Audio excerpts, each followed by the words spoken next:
Temptation is a subtle seductress. Quietly it lulls our mind into a seeming hypnosis. We do not know what or why we are doing what we are doing. We do not really understand the root of our behavior, for it seems as though we are being driven or coerced by these hidden forces which reside deep within the psyche. Such forces express themselves in the manifestation of desire, an ego-based bodily longing for something more than what is. As we attempt to develop a cultivated awareness of the nature of desire and temptation, it is important that we do not suppress nor judge the arisings of such phenomena in consciousness. Many expressions of spirituality tend to have a puritanical attitude to desire, teetering on self-flagellation. Some practitioners condemn themselves for having such feelings, continually heaping upon themselves blame and shame, repressing their conscious authenticity in order to align to a certain idolization of spiritual virtue. Shame, at its core, is an emotion that is rooted in ego and judgment. In principle, it does not follow from a conscious orientation that observes without evaluation, a detached observer of what is. Shame follows from a form of egoic attachment. One sees their desires and expresses resentment for having them. Indeed, they still subtly subscribe to the illusory belief that it is them, the ego, who has the desire, and therefore the problem. As Ramana Maharshi would say in response to this, the solution to your problem is to see who has it. The solution to all known problems is to inquire into the nature of self. It is only the ego who has problems, who is dissatisfied, who is lacking and impure. Your primordial consciousness, source, Brahman, God, is already unblemished and perfect. The extent to which you view yourself as flawed and imperfect is a measure of your egoic distance from source. The ego has desires and shames. It always will do, until it thoroughly accepts its intrinsic continuity with the divine.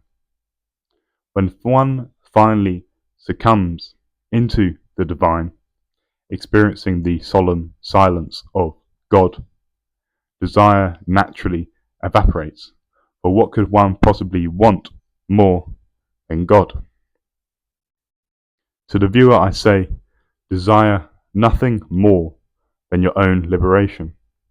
Desire desirelessness. Desire completion, wholeness, and peace. You see, money will not render you complete, nor will power or status. It is a profound myopia of our materialistic culture, which leads many to feel as though they will find meaning in things. Look around our world and you will see so many advertisements for so many different things, a constant barrage upon the senses, demanding our attention, seducing us into craving. It is a crime really to expose children to such a desire-ridden world. But sure enough, we do, blissfully unaware of the karmic consequences that we are accumulating. Notice how an ethos of desire and consumption has bled into every meaningful facet of life. Notice how normalized it has become to consume, to buy, to covet, to crave. Phrases such as "I would kill for a beer," or "this bag," or "this clothing item." We are really a population conditioned into perpetual wanting, and thus perpetual emptiness. The person who is already complete does not want, nor do they crave. They look upon the world with eyes of reverence. They see perfect imperfection wherever they look, an evolving phantasmagoria, a dream in the divine mind. How real really are desires? What results from our gratifying of them? A transient feeling of relief? An illusion of wholeness? Is it pleasure? Is it escape?